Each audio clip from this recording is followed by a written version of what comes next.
Şeyx deyir ki, vaxtını qoru günah. Xəstə vaxtın qorusun, onu Rəbbinə nə yaxınlaşdırırsa, onlara diqqət etsin. Alə qadri istita'atika, gücü çatdığı qədər Rəbbinə yaxınlaşdıran əməlləri etsin. Və nə qədər ki, haramlar var, şeyx deyir ki, onlardan uzaq olsun. Sonra nəsiyyət edir, bədir bi kitabəti vəsiyyətuka izə kənə aleyka huququn linnəs. Kitabə, vəsiyyət yazsın deyir şeyx. Xəstə, əgər insanların onun üzərində haqqı varsa, borcu varsa, qorxduğu nəsə bir yer var, o zaman tövsiyə edir ki, şeyx nəsiyyət yazsın, vəsiyyət yazsın. Və bildirsin ki, filan kəsə, filan qardaşa borcum var, haqqım var, nəsə olsa ödəyərsiz.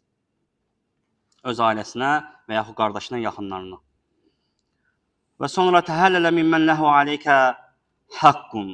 Və həmçinin xəstə, kimlər ki, haqqına girib, haqqı var üzərində, halallıq almalıdır. Şeyx deyir ki, onlardan halallıq almalıdır. Kimin haqqı varsa onun üzərində. Dəlil nədir? Qalə sallallahu aleyhi və səlləm, Peyğəmbər sallallahu aleyhi və səlləm buyurur ki, mən kənət ləhu məzləmatun li əxihi min irdihi əv şeyin fəliyətəhəlləlhu minhul yevm. Allah Resulü buyurur ki, kimin qardaşına qarşı onun şərəfi, yəni ləyaqəti və ya başqa bir şeylə bağlı etdiyi bir haqsızlığı varsa, Allah Resulü buyurur ki, qablə ən lə yəkuna dinaran və lə dirhəmən.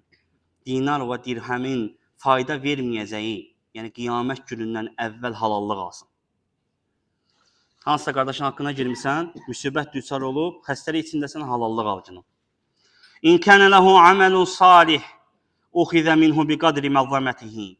Allah Resulü deyir ki, əgər halallıq almasa, qiyamət günü zülm etdiyi qardaşı ki var, onun salih əməllərin Allah ona verəcək. Yəni, o haqqı olandan, kimin haqqına giribsə, savab əməllərini Allah ona verəcək. Və illəm təkun ləhu həsənət, uxizə min seyyiəti sahib fəhum ilə aleyhi. Və əgər onun savab əməlləri yoxdursa, Allah subhanətə onun, kimin ki haqqına girmişdi qardaşını, onun günah əməllərindən götürüb yükləyəcək Rəbbimiz ona. Allah qorusun. O gün çatmamış halallıq al canım.